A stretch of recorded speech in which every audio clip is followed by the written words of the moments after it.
Ladies and gentlemen, good morning, and if I may have your attention for just a minute, our service this morning honoring and celebrating the life of Mrs. Rosalind Tokuhama will begin very shortly.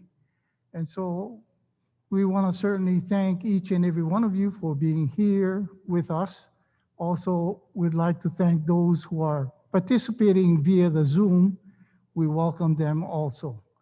Before we begin, please allow me to make a few administration announcements. First of all, thank you very much for wearing your mask. And we would like to kindly ask that you please turn off all of your communication devices, or will you please put them on a silent mode so that we can maintain the reverence of our service for this morning. We would also want to remind you to please lock your cars and keep all valuables with you while you are spending your stay with us at the Mililani Makai Chapel. Our restrooms are located off to my right. You exit through the sliding door, take a right, then at the bottom take a left, and the restrooms are located about the center of the facility.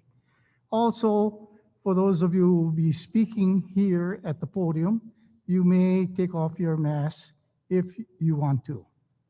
With that all said and done, ladies and gentlemen, we will now begin our service for this morning. Officiating in our service for this morning is Pastor Clarence Liu. Pastor.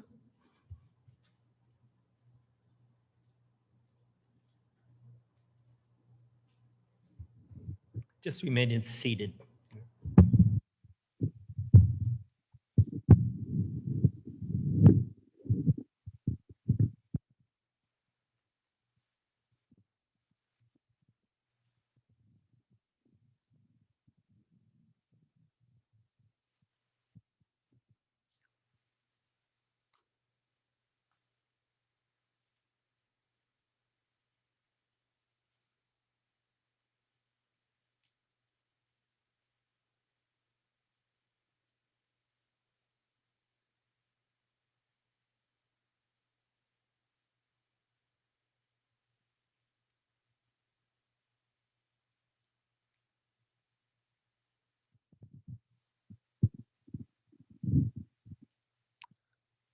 Aloha to all of you. Where's Tracy? Hi, Trace. And Al. Hi, Al. I spoke to Tracy and Al a while ago, and I just wanted to see who they are. Welcome this morning. I'm glad we can be together.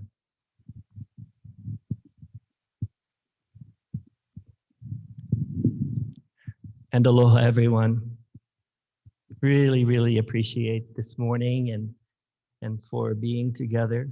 I want you to know that I did not know Rose. But you know, I sort of, and the people that I did speak to, I really did get a feel for who she is, and I want to honor her. And my desire is just to have a little bit of time together. And I know this is very, this is not normally the way we come together, but I hope that what you can feel is just very relaxed. Pretend that you're in each other's homes, like for a Thanksgiving or something, and just relax. We're going to spend a few moments talking story, saying a few prayers, and then leaving. I promise I won't keep you long. So just the main thing today is just to really be quiet and to be just to experience Rose and who you remember she is to you. She had a remarkable life. And I think that's what touched me most was the resiliency and the power of her and the way you folks spoke about her, caring for grandpa, and um, just being a real example to us. And that is what I want to take from this day, is a memory of this very, very, very powerful woman, and the place that she played in your lives. Um, and there will be many memories that you remember today and many stories. And I just hope that you can be grateful for that and remember her with a lot of affection and love. Although I heard she could be pretty tough too. So anyway, what's going to happen today is I'm just doing the introduction now. I just really want you to be welcome and feel at home here. I'm going to say an opening prayer, and then I'm going to really ask Shelley to help me today, because a lot of times when I don't know the person, I really like someone to speak for them. And if any of you are so inspired afterwards, I invite you to also say a few words. You know, this is not giving a speech or anything. It's really like talking stories. So if you have that in your mind, it's just telling stories of grandma and just who she is and all that she means to you. That's basically it. And then after that, I will say some prayers, um, and then we'll go to the burial. Okay? Great. And so what I'd like to just take a few moments is just to be quiet. Um, I know you folks have been all rushing and driving and traveling, and so I'd like it just to get to sit, to slow down, to be quiet, and then I'll begin a reflection.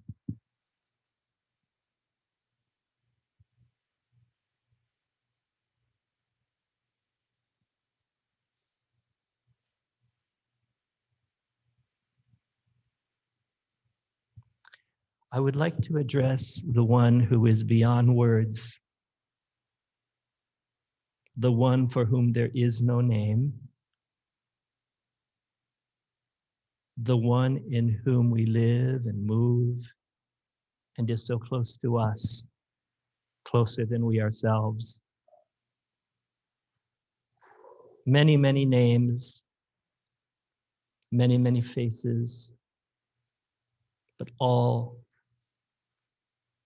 with great love and affection for each of us. And my belief is that we come from that love, we come from that source, and at the end, we return. And so we are really celebrating today Rose's return to where she came. The love that she came from, she brought and gave to us and shared with the world, and now returns. And she returns to her husband, her parents, her friends, and all of the people whom she loved and cared for. And I believe really watching over us today and hoping we're not too nervous. I like to address the person because I believe that the person is here. And so I turn to Rose today, and I'd like to say to Rose, thank you, Rose, for the life that you lived, all that you gave, and all of the beauty and friendship that you brought about. I know you look at each one of us today. You see our hearts. You see how much we miss you. And we simply want to tell you, Rose, how much you have meant to our family. We know the sacrifices you made. We know the selflessness that you had. We know you were not perfect, as neither of us is. And we thank you for doing the best that you could under the circumstances that you lived, and that you were a real example to us. Today, we want you to know how grateful we are.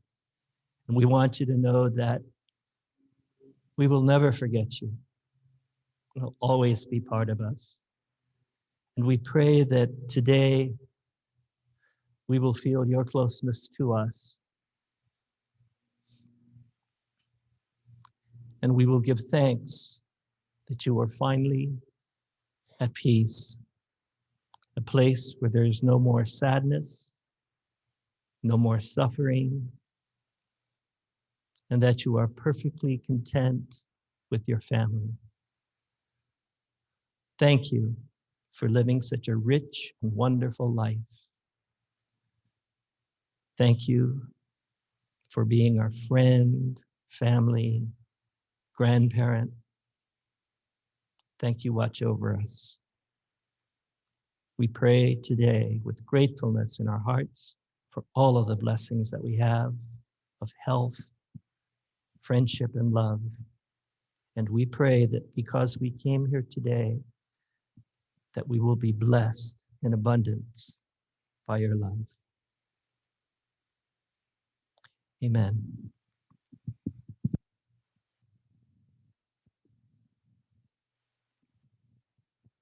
Shelley, would you like to come?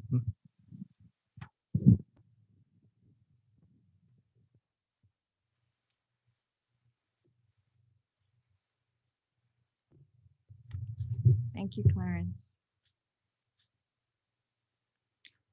So aloha, everybody. For our friends and family, both here in Hawaii and across the continent, and I think even Japan. Thank you so much for everybody being here together. I wish we could physically be here together in a normal situation, but as we all know, that's not possible. And everybody being apart, we care for each other, and it's kind of a neat thing these days with technology that even though we're not physically together, we can all be together in heart and spirit in this one moment. And we hope that all of us here today, you can feel our hearts and our love for all of you. And we definitely feel your love and support here in Hawaii. Those here today, just so you guys know, I know we're doing our little cameo hellos on the camera, but as you guys know, with COVID, we could only have a few people here today. So we have my parents, Eugene and Lori Tokuhama, Uncle M and Auntie Jeannie Tokuhama, Mark, my brother is here, my husband Stan, my kids Brennan and Kayla. Sarah's at school, and Grandma Rose's niece, Vivian Nakachi, who I met for the first time today and really happy that she was able to make it here. She's the daughter of Grandma's oldest brother, Nasaaki Kawamoto. And so it's really an honor for you to be here, and Grandma's family that we know is also calling in by Zoom. So today is for those of you that aren't here, today is a beautiful day in Mililani. It's cool. I know cool means something very different to us here than to you guys. But it's, low 70s, quite cold for us. And it was drizzling earlier this morning, very beautiful. And here in Hawaii, we know that that is a blessing. And so we're grateful for that blessing this morning. So I'd also like to thank and introduce Gary Powell, who is Grandma's trustee and who has been with her over the last several years. We really thank you for helping to coordinate all of this and taking care of all of Grandma's affairs. And also Pastor Clarence Liu, who really made an effort to get to know Grandma through all of us and really sincerely wanted to do a good job and honor Grandma and help all of us through this time. So in honor of Grandma's life, we want to share some stories with you, and I'll be sharing on behalf of many in our family. So it might be a little longer than normal, um, but it'll just be me and Stan and Brennan, and if anybody else wants to come up, but it won't overall it won't be too long. Um, so I'm the one of the youngest cousins, and normally I don't have this role, and I still think of myself as like the baby cousin compared to all the cousins. So I do this on behalf of everybody and representing everybody. um, Also, if you guys have anything you want to share, I don't know if the Zoom chat is working, but if you wanted to just chat something, I'm happy to share it, or Stan's happy to share it, or you can text any of us, and we'll be happy to say something on your behalf. As Pastor Liu said, this is very informal, as if we're sitting on the back patio of my parents' house or at Kathy's house. It's really family gathering together. We all know that Grandma Rose was a devoted wife who adored Grandpa. She laughed at all his jokes, no matter how many times she heard them. And she loved, truly honored, and cared for him throughout their marriage. Caring for Grandpa from where I was sitting seemed to be her priority, and I really respected her for that. And when I talked to my parents and Uncle Al and Uncle M and Auntie Jeannie, everyone was grateful for the selfless and loving care that she gave him. Grandma Rose never wanted the spotlight. She was uncomfortable with the attention for herself. And it was usually about taking care of Grandpa and taking care of his family. She didn't like to talk about herself, and I think that was uncomfortable for her. So when we would ask her about herself, she would often give a very short answer and turn the conversation around and start asking questions about us and how we were doing and how other people in the family were doing, or she'd start talking about Grandpa and funny stories about Grandpa. Um, and as we looked at our family history and our collective knowledge of Grandma, there were definitely pukas that we were trying to fill. And so thanks to Tracy and others in the family that came together to start filling those pukas, I really appreciate that. And it's also really fascinating and intriguing to look at the story of Grandma's life, um, and much of it, before many of us knew her. But there's still some pukas we're trying to fill in the early years, and we're having a conversation with Vivian this morning that maybe we can start to fill some of those other pukas. Grandma Rose was born on February 17th, 1925.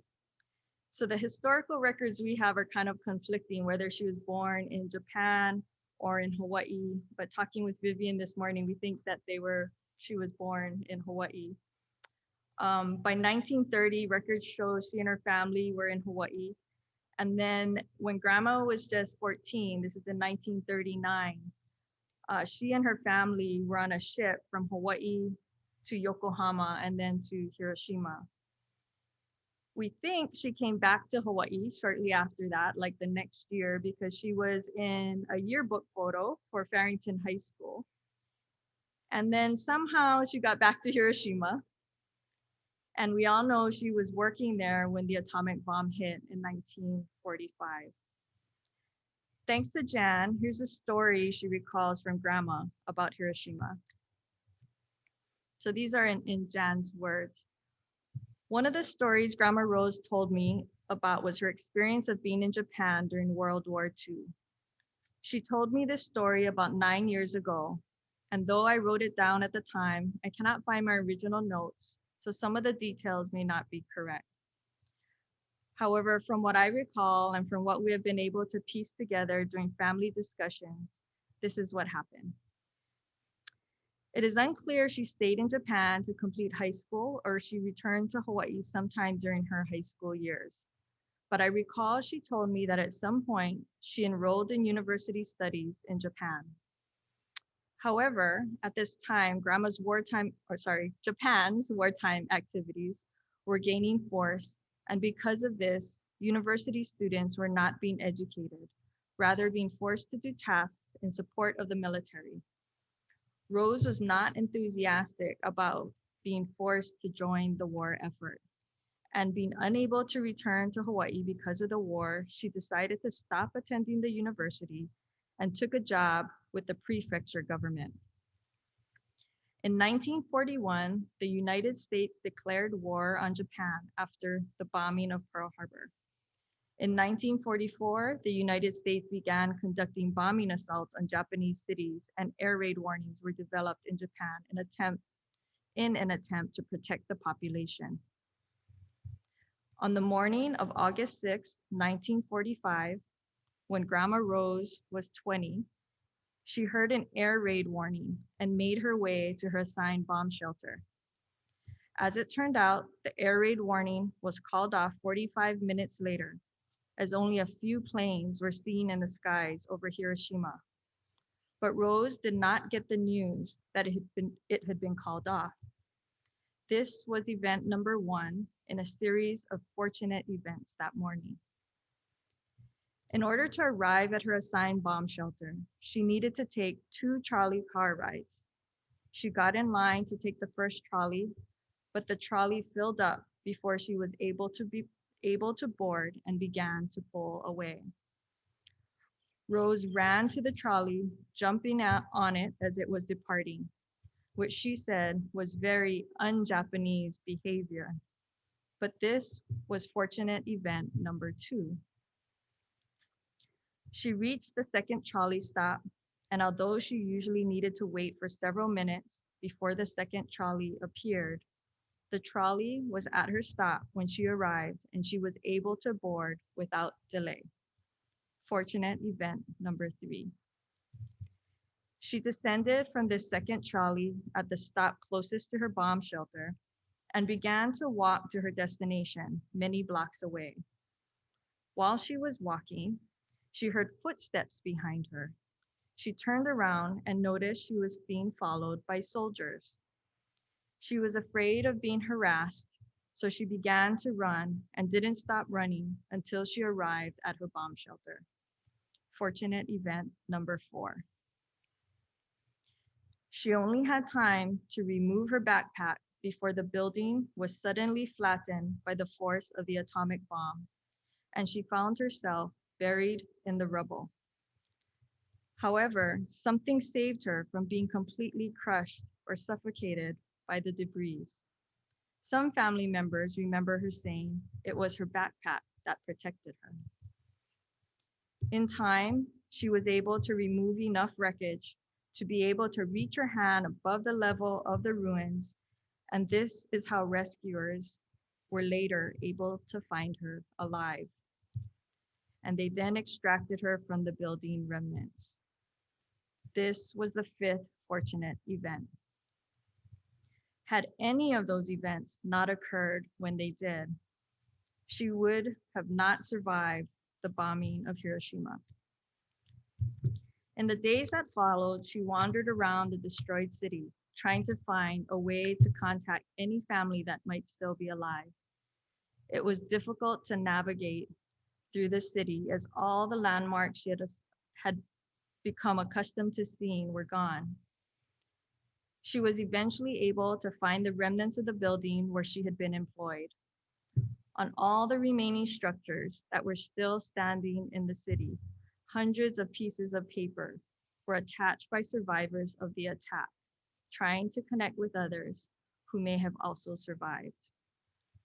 Rose added pieces of paper to still standing structures, listing her name and where she was staying.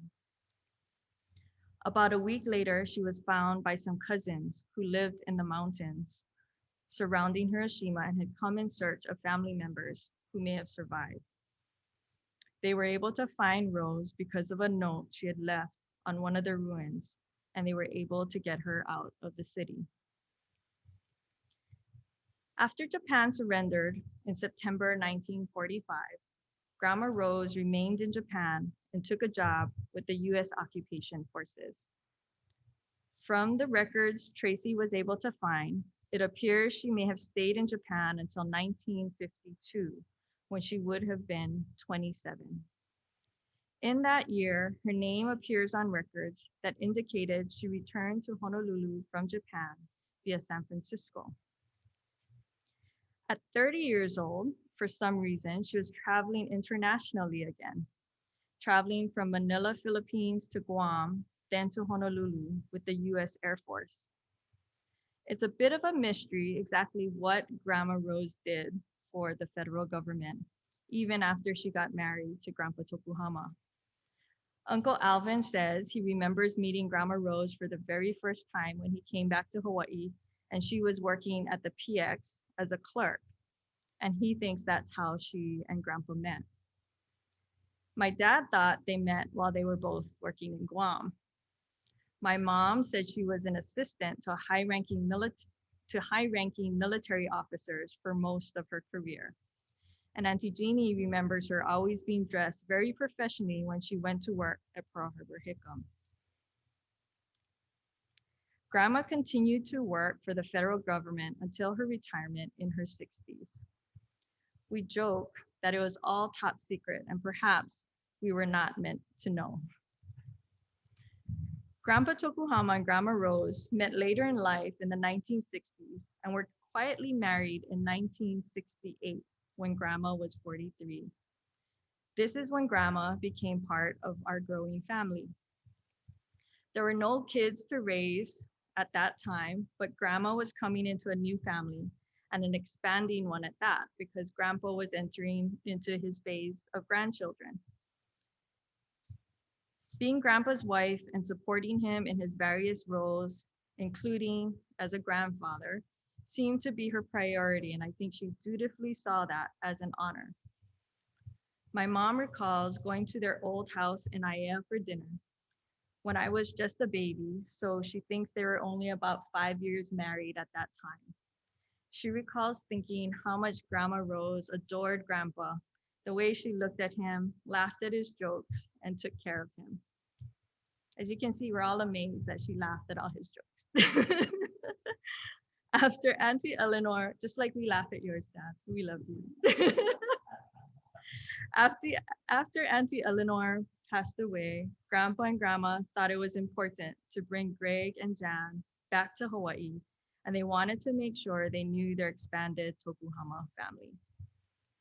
They also took Mark on a trip to the mainland when he was 5 or 10, nobody really knows, different stories, to visit Uncle Al and his family, as far as Mark can remember. So Uncle Al, you can check us on that. I remember playing in their backyard at their Aya house with Stephen and Kathy, and Grandpa and Grandma would always put on their Peter and the Wolf 8-track tapes for us to listen to. I also remember in our small kid days, Grandma and Grandpa would, out of the blue, just show up at our house knocking on our door, and Grandpa would check in and say hello, see how we're doing, and he'd pull out $1 for each of us, and he'd tell us, don't spend it all in one place. And Grandma Rose would, you know, have her hand out, hit him, Eddie, and she'd think he was so funny, and then she'd tell him that we needed more, always for shoes and school supplies. And Grandpa would just keep joking like he didn't know what she was talking about, and sometimes he'd grab his wallet and take out the amount that she thought was appropriate, and she'd still be laughing at his jokes like she thought it was the first time she heard it. And then they'd never stay. They always had errands to run, and they'd be off always together. At the start of every school year, the school supplies theme got magnified, and we would get packs of number 2 pencils, a stack of black and white composition books, and portfolios, and usually too many, but we always appreciated the thought. Grandma Rose remembered all the important occasions with gifts, but consistent with not wanting the spotlight or the attention, she didn't want us to get her gifts. I know that many gifts I got for her, when I gave it to her, she would tell me to go return it, or that I didn't need to buy her gifts, or a year later, I would get the gift back so that I could use it. For many years, Mikasa Outlet at Waikele was her favorite store. I think many of us in Hawaii remember this phase. She would buy us dishes, glass bowls, vases, and this was for all the occasions. And sometimes she and Grandpa would just stop by because she found something she thought was really nice at Mikasa. I know that the china set she got for me for my wedding gift is something I'll cherish because I know that she handpicked it, that she was very proud of it in her own self deprecating, humble way, um, and that she wanted that to be in our family for generations. So many of our cousins on the mainland recall how she would always make sure that you had omiyage to take back home when you're in Hawaii. A stop to grandma's before you went back home was mandatory, and you could expect to get more than you had room for in your luggage. Uncle Alvin remembers taking grandma to Long's to make sure she could get macadamia nut candy, coffee, or other Hawaii goodies for all the grandkids. He also remembers that he had to take her to the bank to get new crisp bills because the old crunchy ones just wouldn't do for the gifts for the grandkids. My mom recalls grandma's house being filled with goodies. Grandma going up and down the stairs from the basement, bringing everything up to the top of the stairs, and everything lined up to be packaged and given away to all of the family. On a Zoom call about a month ago, Greg shared with us that when he was in the military, no matter where he was in the world, grandma would find him and send him care packages. We know that grandma didn't attend many family gatherings, but she would always make sure to have one of us pick up a dish that she had made to contribute to the party. Many of us remember her homemade lasagna that we would all look forward to and her baklava. And at New Year's, she would always make kimpira gobo, which I loved. And sometimes she'd make nishime or kuromame, that's sweet black beans, which she also gave me the recipe for, and I need to make again. But these were important traditions to grandma. For special occasions, some of us recall her making the most beautiful ilima leis. These were from her yard. The flowers were from her yard. And for those that don't know, it takes hundreds and hundreds of these tiny little penny-sized flowers that are paper thin. And she'd pick the flowers in the morning at their freshest. So these leis would be really fluffy. And she'd pick it over several mornings because you had to wait for it to bloom. You had to collect enough flowers, and then to string it was another feat. And then she delivered them all nicely packed in soda boxes. I'm sure, this took hours and hours, but she would happily do it for all of our special occasions. And Auntie Jeannie remembers that grandma would help Kathy when Kathy needed to make leis. She'd pick the flowers for her and she'd help her string them. As grandpa got older and he could no longer care for himself, grandma was the most caring caregiver for many, many years. It was not easy, and grandpa was a big man compared to grandma. But she would not even entertain the idea of grandpa going to a care home. She cared for him with love and joy and appreciation. Even with grandpa's dementia, you could see that joy that Grandma Rose brought to him and the joy that he brought to her. Grandma would still tell him how smart he was and again laugh at his jokes. Even when Grandpa could no longer speak and he was just writing notes to communicate, Grandma would find joy and humor in his notes. Auntie Jeannie shared that she is truly grateful for how Grandma took care of Grandpa and that she believes that Grandpa's life was extended and comfortable because of Grandma. Many others shared that sentiment and respect for Grandma. Looking back on Grandma's life, from surviving Hiroshima to having her own career to caring for Grandpa with a joyful heart, to being on her own after Grandpa's passing, to living in a care home with a sense of positivity and appreciation for those caring for her. We were blessed to know such a strong woman. We honor and will always remember Grandma Rose, even though she didn't like being in the spotlight. Stan, you want to come up?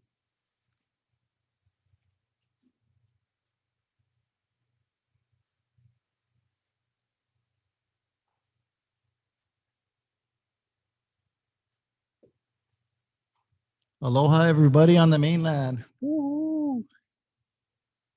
I wish we could all be together and like hug and like if you like took a deep breath and you could smell Ige's catering, like right, and the flowers, andagis. Woo! But thank you for joining us and honoring Grandma Rose. Shelly asked me to come and say some remembrances of her. So I'm this full Japanese guy, get into this Tokuhama family. And I think she was pretty stoked that I was a Japanese dude. But she was pretty surprised to know that I didn't know anything about my culture, about making gobo and kimpira gobo and kurumame. So I think she found pleasure in teaching me some of those recipes. What do I remember of her? I remember going to her house in Mililani, and always she always had this uh, box of what is that, baklava, ready, super warm. It's like, how did you know we were gonna come here? And it's always like that thing takes a long time to make, and I always thought that was kind of cool. I like the big lemons that we found in her yard all the time. I like looking at all the old photos around the home. And then I always kind of wondered if you guys ever been inside and looked around. It's like always had sheets over the furniture, and it's like, what kind of furniture does she have under these sheets? It's like I always thought that was kind of odd, but funny at the same time. Uh, but no, I always remember her loving and caring for Grandpa, and especially at the end when he was in the bed in that room off to the left, and really looking at her and being so respectful of her love and care for Grandpa. Um, and so I just like to say mahalo to Grandma Rose for teaching me how to be a better Japanese, uh, and caring for Grandpa and loving us all and caring for my kids, as you know, they know that they always got all kinds of goodies when they went to visit. So mahalo, Grandma.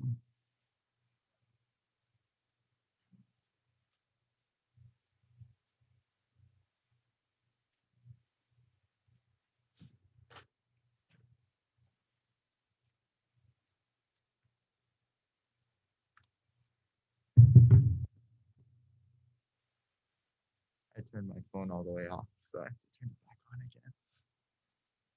It's gonna take a while. I forgot I had my speech on my phone.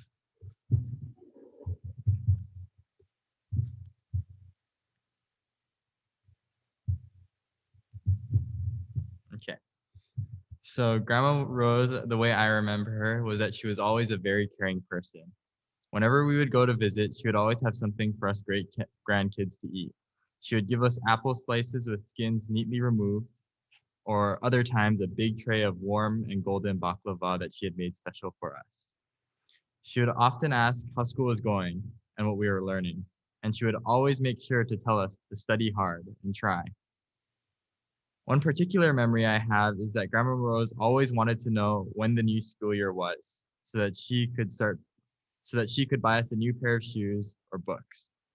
In that way, she was very caring for all of us, always finding small ways to bring a smile to our faces or spoil us with the sweet, flaky baked treats. And yeah, that's kind of how I remember her.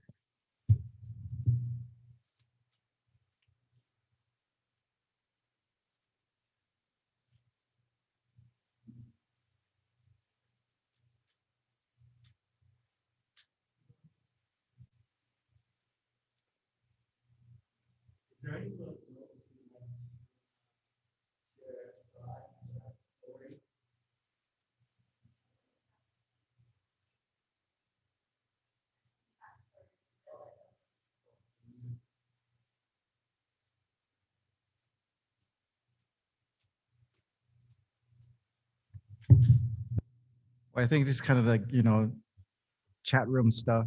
So um, Uncle Al says Kathy took grandma to the graveyard often.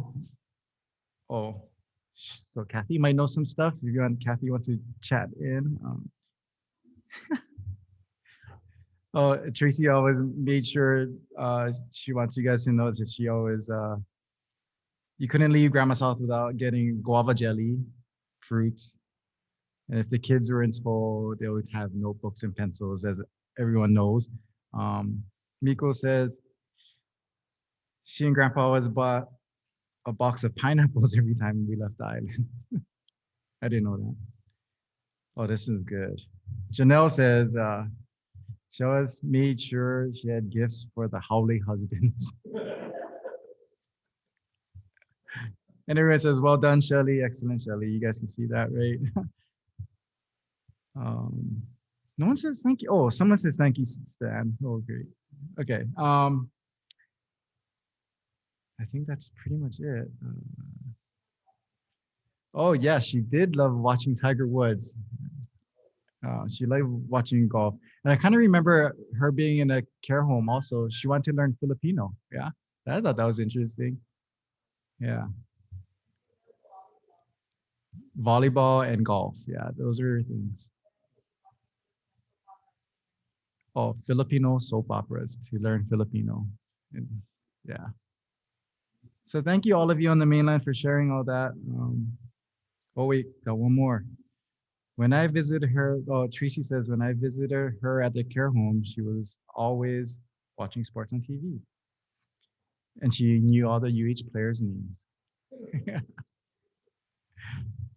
Thank you, mainland peeps.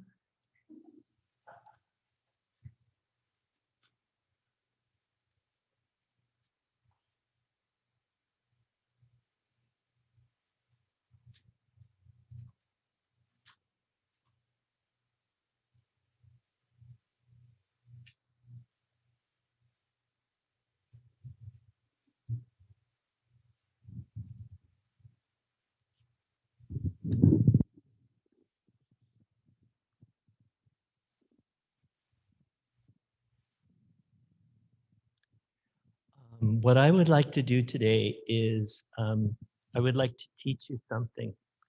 I work in hospice, so I work with a lot of families and people who are dying. And I wanted to teach you something that that we learn in hospice.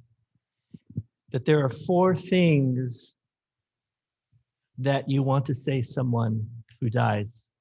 And we've all said parts of it, but what I want to do is I want to speak for you of what I have learned that you feel for grandma. Okay? And I'm going to talk to her. The four things that we say is thank you.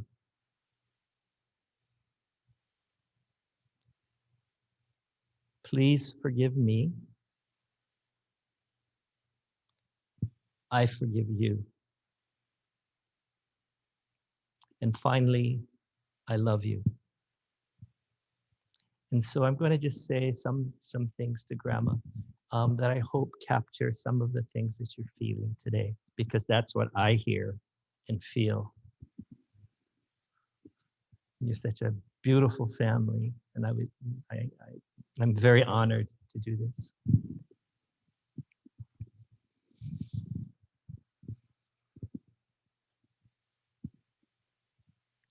Grandma Rose, you have such a beautiful, beautiful family. And I know that you're probably crying right now. And I want to say some things to you that they have said before in many ways, but I would just like to say them um, as we say farewell and as we give you our love, that you carry us with you and we carry you with us and Grandpa. First of all, we want to thank you so deeply for the selflessness that you lived, for all that I hear from them is care, your care, the special things you did, the wonderful, wonderful gestures that touched their hearts, and you will never be forgotten. Thank you so much. Thank you for being our grandma. Thank you for supporting us when we were in need and caring for our children and being a wonderful example. Thank you, Grandma. Grandma, I don't have anything to ask your forgiveness for, or I don't want to forgive you because there's nothing to forgive. But I want to say this, that if there is anything that I did to you, even not knowing, even if I didn't recognize it, even if I didn't see it at that time, please forgive me. Please know that I would never do that if I had known. And Grandma, the same way. Maybe there were things that you said or did, maybe, that you didn't know might have hurt me. I want you to know it is all forgiven. We want you to go freely and not be afraid. All is forgiven. We leave you, we let you go with forgiveness, and we ask you to please forgive us. And finally, Grandma, there is so much love that we have that I feel in all of your family for you. Must have been hard to go. But knowing that we will all be one at some time again, we will always be with you. We will always be together. We will love and we will never forget.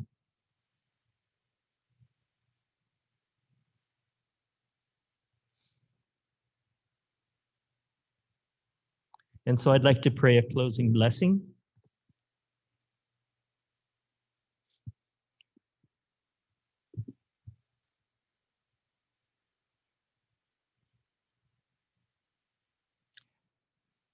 Grandma, may the Lord bless you and keep you. May he smile for you and be gracious to you. May you feel so loved and so accepted, so honored. You have contributed so much to our world. You have contributed such a beautiful family. They will never forget you. In the name of the Father, and of the Son, and of the Holy Spirit. Amen.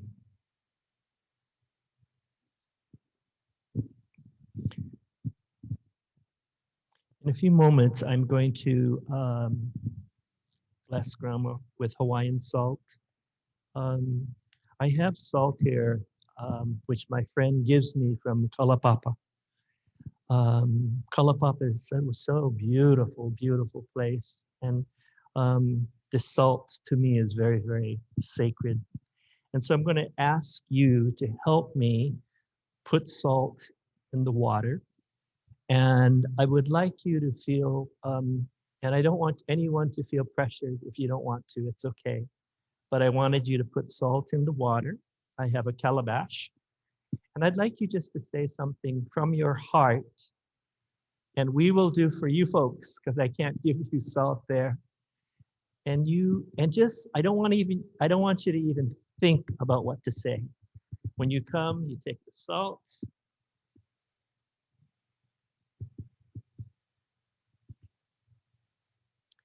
Just like this.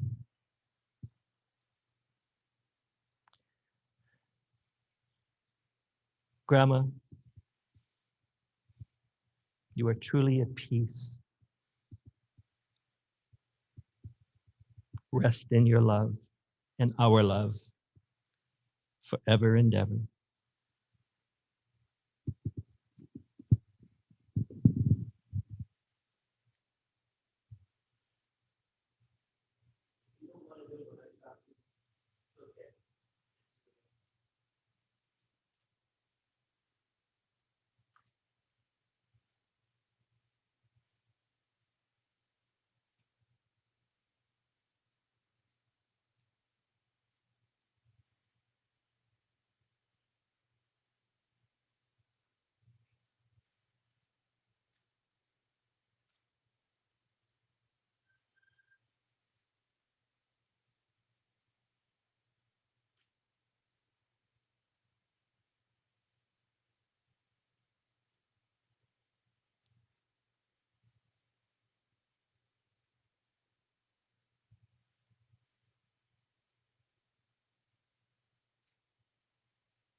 Onani kama kuamau. Ke kime ka uhane no. Ke aku amau o mai ka ipu. Ko ke au, ko ke au. Amen.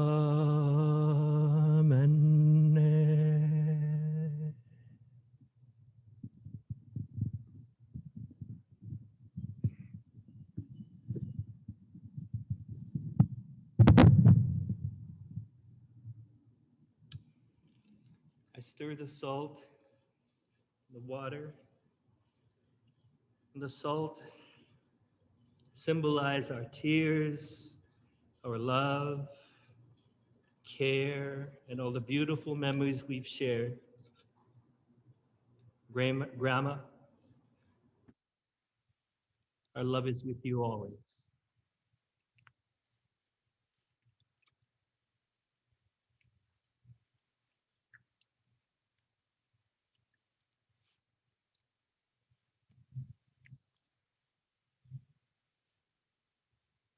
And Grandma would like to bless you.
Mahalo, everyone.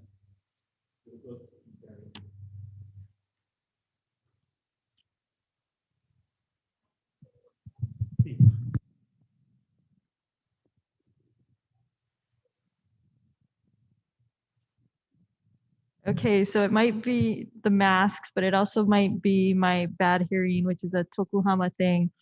But grandma's niece's name is not Vivian, it's Renee. And I wanted to honor grandma's family by having the right name.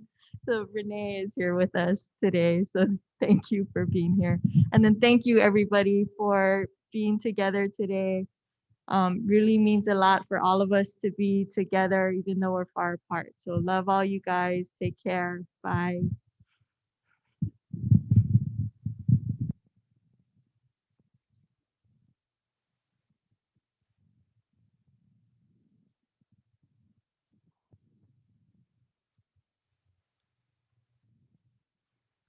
Ladies and gentlemen, this will conclude our service this morning as we have honored and celebrated the life of Mrs. Roslyn Tokuhama. We want to certainly want to thank um, Pastor Clarence Leo for officiating in our service for this morning. Thank him very, very much for his prayers, his message of comfort, his message of hope, and blessing us with his presence here this morning. We will also want to thank all those who participated in this morning's service and thank them very, very much for their participation. And once again, we thank those via the Zoom for being a support to the family this morning. Ladies and gentlemen, we will now proceed to our burial. Our burial is located over at section NN, and we are scheduled for an 11:30 a.m. burial service. For those of you who will be joining us at the burial, section NN is located. Take this main access road all the way to the top, and when you reach the top, look perhaps a little to your right, and you'll be able to see a bunch of orange cones surrounding the burial. So look for the orange cones. Yeah, you can't miss it if you look for the orange cones. On behalf of the Mililani Memorial Group, we would also want to take this time and opportunity to thank you for your presence here. And as you depart the cemetery to go your separate ways, will you please drive carefully?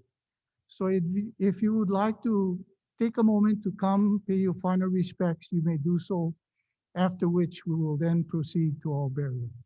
Thank you very much and have a good day.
Sound check, one, two, three.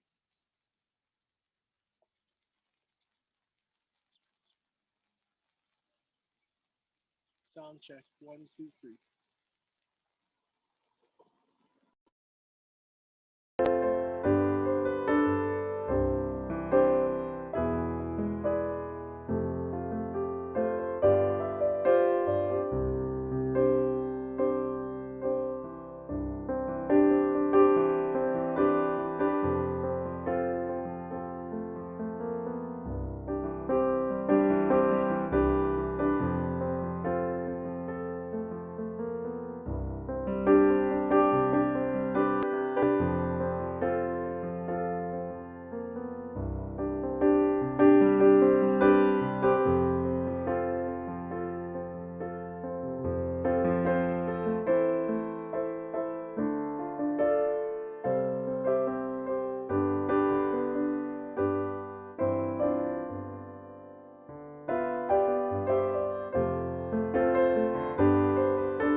Okay, ladies and gentlemen, we thank you for your presence here.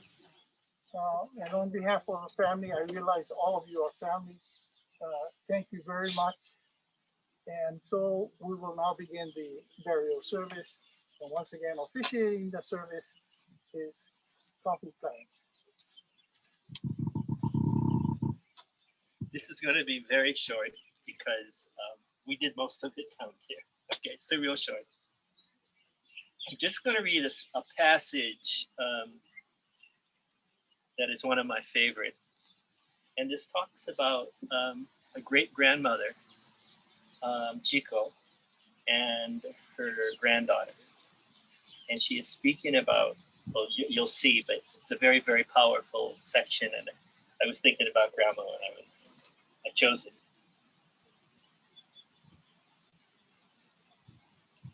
And so the teenage girl is having a conversation with her great grandmother, who actually is a Buddhist nun. And they're talking about grief, talking about, she's talking about the grandmother recognizes that her son now is going to die in war. She just realizes that, and she talks to her granddaughter about it. So it goes like this.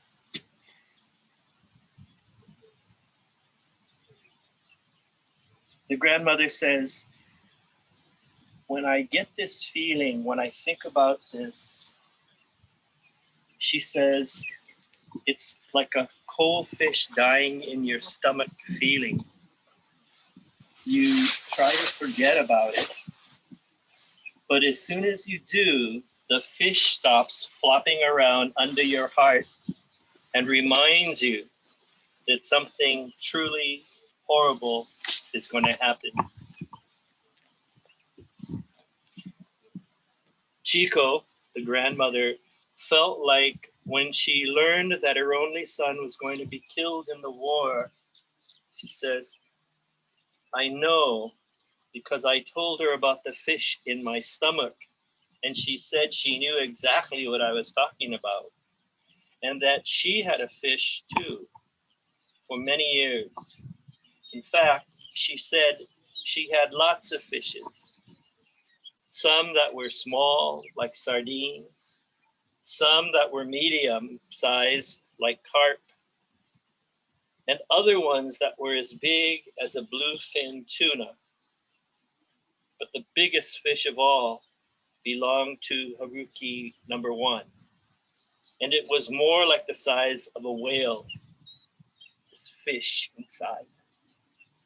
And she says, but after she became a Buddhist nun and renounced the world, she learned, so with this pain in her, she learned how to open her heart so large that the whale could swim away.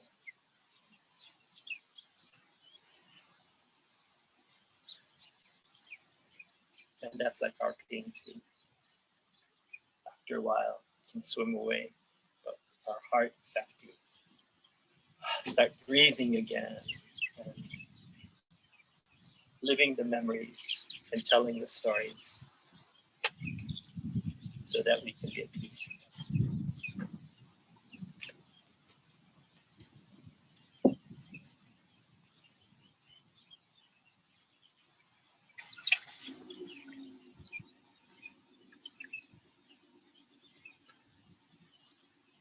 Can I bless over there?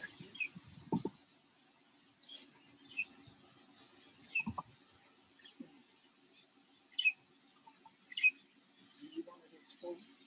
Do you want the whole Yeah, I would, exposed? please. Yeah, I could.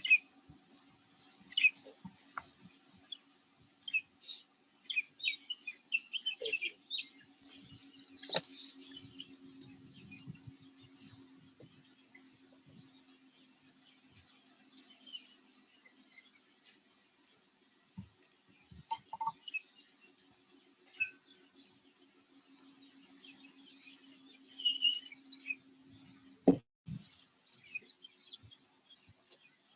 Thank you very much, Counselor. Ladies and gentlemen, we will now be placing the urn into the bowl.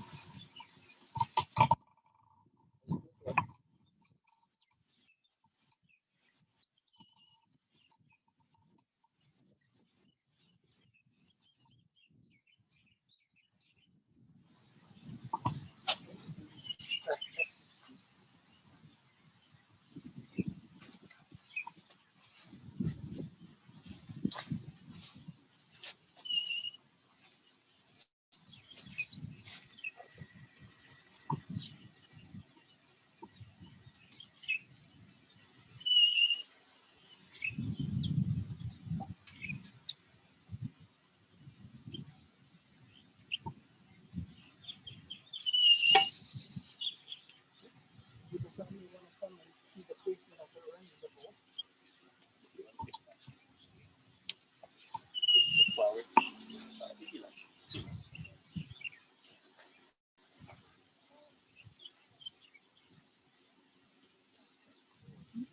Okay, mate.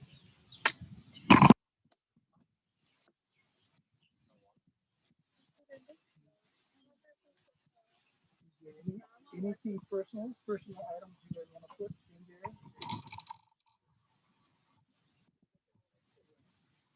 We don't advise placing. Yeah, we don't advise placing a flower in there. Yeah. But I'll give you an opportunity to put a flower once we put the cover on, as well as a scoop of spade of it. Ladies and gentlemen, this will conclude our inurnment here for Mrs. Rosalind Tokuhama. And once again, thank you very much, Tahu Parish, for appreciating our services today. Thank you once again for your prayers, your message of comfort and hope, and blessing us with presence through this message. So, ladies and gentlemen, it's strictly voluntary. What we're going to do now is I'm going to have Mike go ahead and close it, and then you may come forward and offer a spade of earth on top of the cover of the bowl, and or both. You can put flowers and beer. Okay, Mike?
everybody. Love you guys. Thank you. Bye, family. Thank you. Thanks for being here with us. Thank you, guys.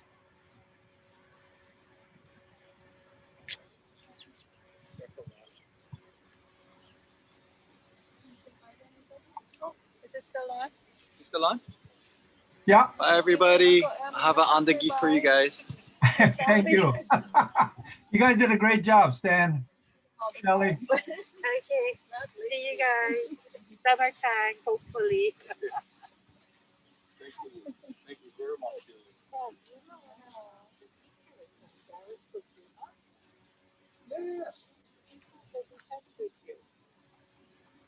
Oh, girl. Darren. Garrett. Garrett. Garrett. Garrett. Picture.